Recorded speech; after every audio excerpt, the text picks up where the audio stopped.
Hi everyone. Happy Friday. It is Feedback Friday, and that's the time where we come together and we reflect on our week and the beauty that is feedback. For those of you who I am meeting for the very first time, my name is Dr. Shanita Williams. I consider myself a feedback enthusiast because I believe if you truly understand how to unpack feedback, you'll truly have the keys to unlocking and unleashing your potential. Tonight, I'm going to do a quick talk.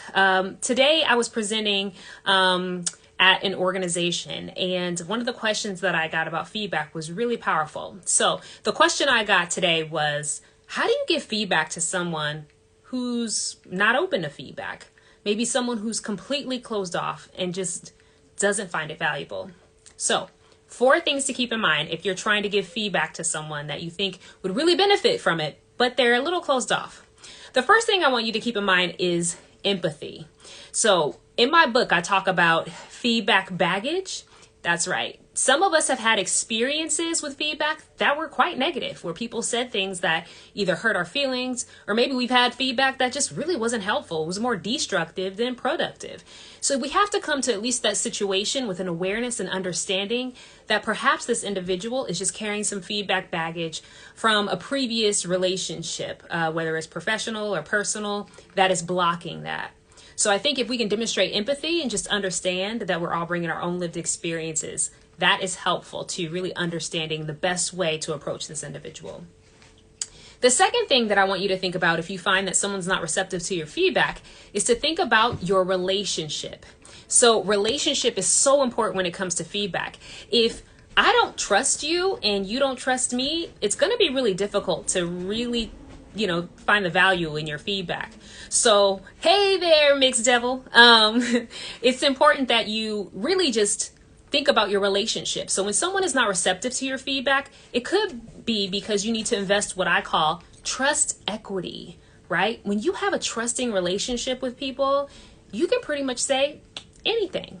And when you don't, you can't. So this is about investing in the relationship, spending some quality time, because typically people who don't have that trust equity find it difficult to give that feedback because the other person, the receiver, can't anticipate like what your motive is and what your purpose is. So the more you invest in that relationship, the better off you'll be. The third thing that I want you to think about is if you're dealing with someone who's just not open to feedback, is actually demonstrate for them. I think if you simply ask them for feedback and show that it's really about just hearing somebody else's perspective and growing in the process, you modeling that might open their eyes to what the potential benefits could be. So that means you have to take a little bit of the risk, put yourself out there and ask them for feedback. When they see that you're willing to take some constructive criticism, they may be in a better place to do the same. So ask them for feedback first.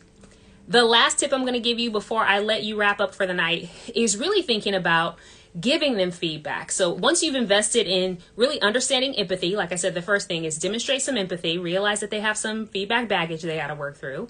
Second, you want to make sure you invest in that relationship with some trust equity. Third, you want to ask, them for feedback so you can model it. The last thing you want to do is actually give them feedback, but I want you to start with the positive. I don't know, every time we talk about feedback, people think it's about telling people what they've done wrong. But if you can start off this relationship with talking about the great things that you see, the positive contributions that they've made, and, the impact that you believe they've made positively in the world or in their work or in their family, you're more apt to having their ear in the future. So those are my tips. If you're working with someone who just doesn't seem open to feedback, try those 4 things and see if it helps you out. All right, if you want to learn more about feedback mentality, you can check out my book, The Feedback Mentality, The Key to Unlocking and Unleashing Your Potential, available on Amazon and BookBaby.